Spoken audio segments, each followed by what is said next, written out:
What gospels do I find myself believing? And I want you to take time on this, because sometimes we don't realize that we're believing another gospel. What gospels do I find myself believing? Ask the Holy Spirit to reveal this to you.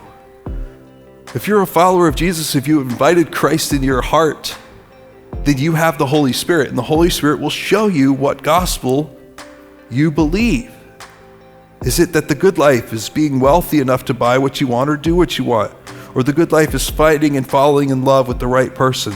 The good life being beautiful or looking amazing? Being known and famous? Having a perfect family? Or building an organization or a business? The good life, leaving a legacy? Or is the good life surrendering to God's kingdom rule in all of my life? Do you truly believe that? That if I could surrender my life to God's kingdom, then I would achieve the true good life. Do you believe that?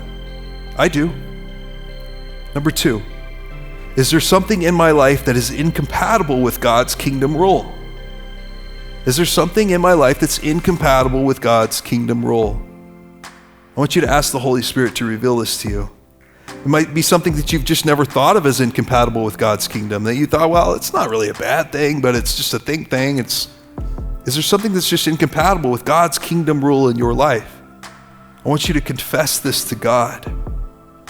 Number 3, is there something I've been unwilling or unable to surrender to God's kingdom rule? Ask the Holy Spirit to reveal this to you. Unwilling and unable are two different things. Sometimes we get wrapped up in all kinds of shame from Satan because we are unable when we are willing. And he says, well, you haven't been able to do it, so that means you're unwilling.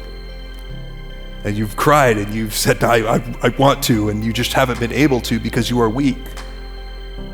Unwilling doesn't mean I don't want to. Or unwilling does mean I don't want to. Unable means I want to, but I haven't succeeded. Confess this to God and realize, just like my DLG glider, doesn't matter how bad I felt about it, I still did not have the skill to fix it and make it right. I had to go to someone that did. Surrender humbly and say, help me. Can you help me out? And you might need to do the same thing. You say, well, I've prayed to God. Well, maybe you need to go to a man or a woman who has a map, who's fought that battle before, and humbly say, I'm stuck. I can't figure it out. Confess it to God. Ask him to help you to take another step of surrender this week.